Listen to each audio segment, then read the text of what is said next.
Assalamualaikum warahmatullahi wabarakatuh.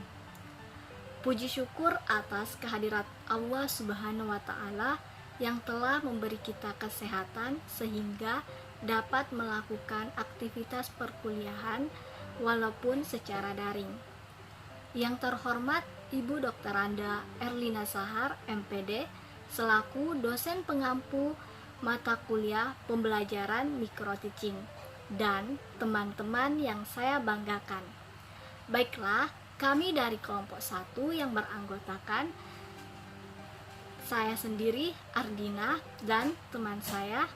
Baiklah, saya Nur Aziza. Nama saya Suyono. Kali ini kami akan menjelaskan tentang keterampilan bertanya. Baiklah, penyaji pertama yaitu saya sendiri akan menjelaskan pengertian keterampilan bertanya. Menurut Parera, tahun 1993 halaman 22, keterampilan adalah suatu proses fisikal, emosional, dan intelektual. Dalam Kamus Besar Bahasa Indonesia, terampil adalah cakap dalam menyelesaikan tugas, mampu dan cekatan.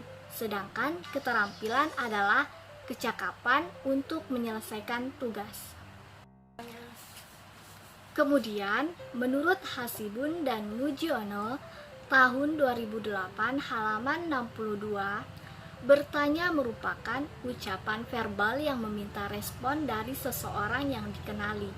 Respon yang diberikan dapat berupa pengetahuan sampai dengan hal-hal yang merupakan hasil pertimbangan. Jadi, bertanya merupakan stimulus efektif yang mendorong kemampuan berpikir. Jadi, dapat disimpulkan bahwa keterampilan bertanya adalah kecakapan atau proses fisikal, emosional, dan intelektual untuk mengucapkan sesuatu di mana ucapan tersebut meminta respon atau tanggapan dari orang yang mendengar ucapan tersebut. Menurut Murni, tahun 2010, peningkatan keterampilan bertanya meliputi aspek isi pertanyaan dan aspek teknik bertanya. Kemudian, komponen-komponen keterampilan bertanya.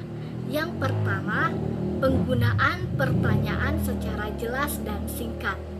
Pertanyaan guru harus diungkapkan secara jelas dan singkat dengan menggunakan kata-kata yang dapat dipahami oleh siswa, sesuai dengan taraf perkembangannya. Kemudian yang kedua, pemberian acuan, yaitu sebelum memberikan pertanyaan, kadang-kadang guru perlu memberikan acuan yang berupa pertanyaan yang berisi informasi yang relevan dengan jawaban yang diharapkan dengan siswa. Yang ketiga, pemindahan giliran, yaitu ada kalanya satu pertanyaan perlu dijawab oleh lebih dari seseorang siswa, karena jawaban siswa benar atau belum memadai. Kemudian, yang keempat, penyebaran, yaitu untuk melibatkan siswa sebanyak-banyaknya di dalam pelajaran, guru perlu menyebarkan giliran menjawab pertanyaan secara acak. Ia hendaknya berusaha semua siswa mendapat giliran secara merata.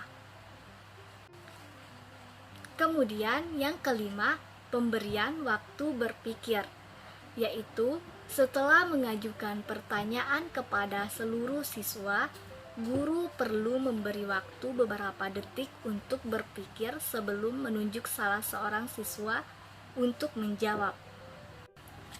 Kemudian yang keenam atau yang terakhir, yaitu pemberian tuntunan, yaitu bila siswa itu menjawab salah satu atau tidak dapat menjawab, guru hendaknya memberikan tuntunan kepada siswa agar ia dapat menemukan sendiri jawaban yang benar. Sekian dari penjelasan saya. Baiklah, saya Nur Aziza akan melanjutkan penjelasan materi dari Ardina. Komponen-komponen keterampilan bertanya lanjutan. Komponen-komponen keterampilan bertanya lanjutan. dibagi menjadi 4. Yang pertama, pengubahan tuntunan tingkat kognitif dalam menjawab pertanyaan, yaitu guru dalam mengemukakan pertanyaan dapat menimbulkan proses mental yang berbeda-beda, dari proses mental yang rendah sampai proses mental yang lebih tinggi. Yang kedua, pengaturan urutan pertanyaan.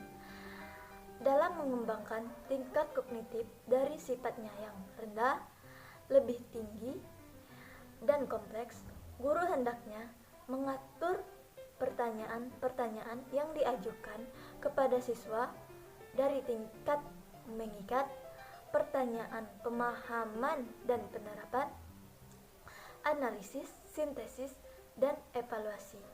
Yang ketiga, penggunaan pertanyaan pelacak. Jika jawaban yang diberikan siswa sudah dinilai benar oleh guru, namun dapat ditingkatkan menjadi lebih sempurna, guru dapat mengajukan pertanyaan-pertanyaan pelacak kepada siswa tersebut. Yang keempat, peningkatan terjadinya interaksi.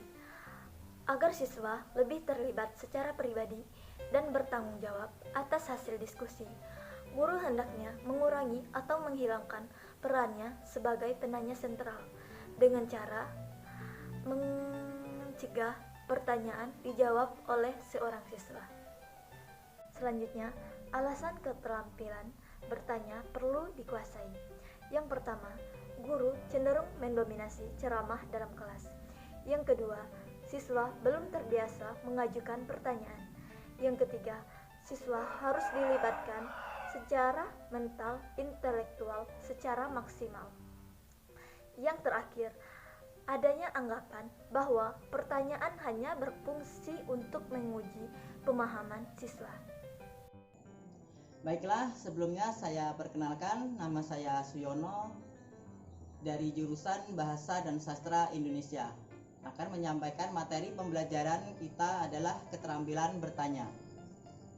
Pertama, kehangatan dan antusias. Bagaimana kita harus bisa menciptakan suasana kelas menjadi hangat, siswa tidak gaduh dan tidak ramai. Maka dari itu kita harus bisa membuat suasana kelas menjadi tentram. Yang kedua, kebiasaan yang perlu dihindari adalah jangan mengulang-ulang pertanyaan apabila peserta didik tidak mampu menjawabnya. Lalu jangan mengulang-ulang jawaban peserta didik. Kemudian jangan menjawab sendiri pertanyaan yang diajukan sebelum peserta didik memperoleh kesempatan untuk menjawabnya. Lalu usahakan agar peserta didik tidak menjawab pertanyaan secara serempak, sebab kita tidak mengetahui dengan pasti siapa yang menjawab dengan benar dan siapa yang salah.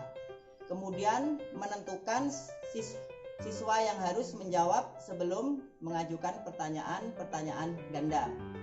Kemudian tujuan keterampilan bertanya, mendorong anak berpikir untuk memecahkan satu soal, membangkitkan pengertian yang lama dan yang baru, menyelidiki dan menilai penguasaan murid tentang bahan pelajaran dulu, sering bercorak pertanyaan.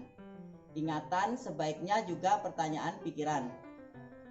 Membangkitkan minat siswa untuk sesuatu sehingga timbul keinginan untuk mempelajarinya, mendorong menggunakan pengetahuan dan situasi-situasi lain. Demikianlah yang saya sampaikan. Saya akhiri. Wassalamualaikum warahmatullahi wabarakatuh. Sekian dari penjelasan materi kelompok kami. Lebih dan kurangnya mohon dimaafkan. Wassalamualaikum warahmatullahi wabarakatuh.